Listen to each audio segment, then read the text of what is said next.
Assalamualaikum warahmatullahi wabarakatuh. Hai semua, apa kabar hari ini? Apakah pelaksanaan PPG dalam jabatan tahun 2022 akan dilaksanakan secara daring? Untuk jawabannya, simak video ini sampai selesai.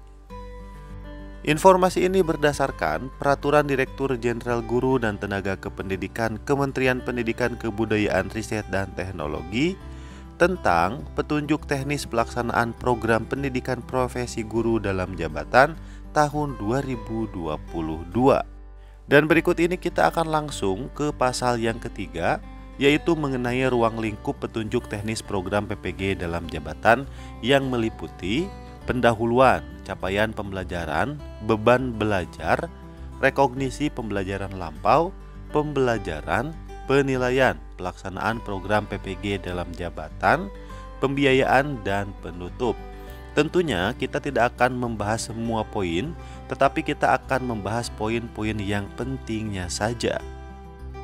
Selanjutnya pasal yang keempat, yaitu mengenai petunjuk teknis program PPG dalam jabatan, sebagaimana dimaksud dalam pasal 3 tercantum dalam lampiran yang merupakan bagian tidak terpisahkan dari Peraturan Direktur Jenderal ini.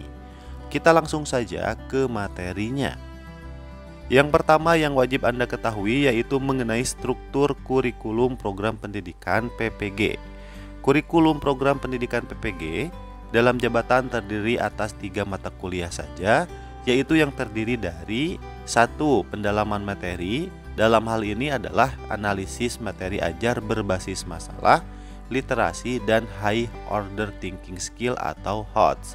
Yang kedua, pengembangan perangkat pembelajaran atau desain pembelajaran inovatif. Dan yang ketiga, PPL, yaitu praktek pembelajaran inovatif. Untuk lebih jelasnya nanti saya akan bahas lebih mendalam lagi.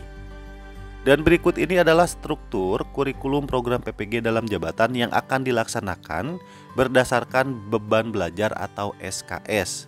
Nah, untuk mata kuliah pendalaman materi, itu beban belajarnya sebanyak 5 SKS dengan kategori tutorial ataupun kuliah. Dan apakah pelaksanaannya akan secara daring ataupun luring nanti kita akan lihat di akhir video. Selanjutnya, pengembangan perangkat pembelajaran itu beban belajarnya adalah 3 SKS. Dan untuk PPL atau praktek pembelajaran inovatif, beban belajarnya adalah 4 SKS dan dilaksanakan di lapangan. Sehingga jumlah total SKS-nya adalah 12 SKS. Selanjutnya kita akan membahas sebaran hari pada setiap siklus. Aktivitas dalam mata kuliah yang pertama, pendalaman materi, analisis materi ajar berbasis masalah, literasi, dan HOTS. Siklus pertama jumlah harinya adalah 6. Siklus kedua selama 4 hari, siklus ketiga selama 4 hari, sehingga total pendalaman materi adalah 14 hari. Selanjutnya aktivitas yang kedua yaitu pengembangan perangkat pembelajaran, desain pembelajaran inovatif. Siklus pertama yaitu 7 hari, siklus kedua 5 hari, dan siklus ketiga 5 hari. Sehingga totalnya adalah 17 hari untuk pengembangan perangkat pembelajaran, desain pembelajaran inovatif. Dan yang ketiga adalah PPL, praktek pembelajaran inovatif. Siklus pertama 9 hari, siklus kedua 9 hari, dan siklus ketiga 9 hari. Sehingga jumlah total pelaksanaan PPL-nya adalah 27 hari. Sehingga kita bisa mengetahui bahwa aktivitas dalam 3 mata kuliah ini akan dilaksanakan selama 58 hari. Nah, nanti sisanya akan dilaksanakan kegiatan-kegiatan lain seperti komprehensif dan lain sebagainya. Selanjutnya, agar Anda lebih menyiapkan diri, saya akan mencoba membahas jabaran kegiatan pembelajaran PPG dalam jabatan agar Anda ada gambaran ke depannya akan seperti apa. Yang pertama yaitu kegiatan pendalaman materi atau analisis materi ajar berbasis masalah, literasi, dan juga HOTS. Pendalaman materi dilaksanakan dalam bentuk kegiatan menganalisis materi ajar yang dilakukan oleh mahasiswa secara mandiri dan daring.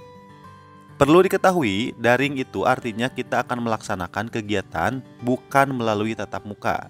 Dan dengan juknis ini kita bisa mengetahui bahwa kegiatan PPG dalam jabatan tahun 2022 ini akan dilaksanakan secara daring.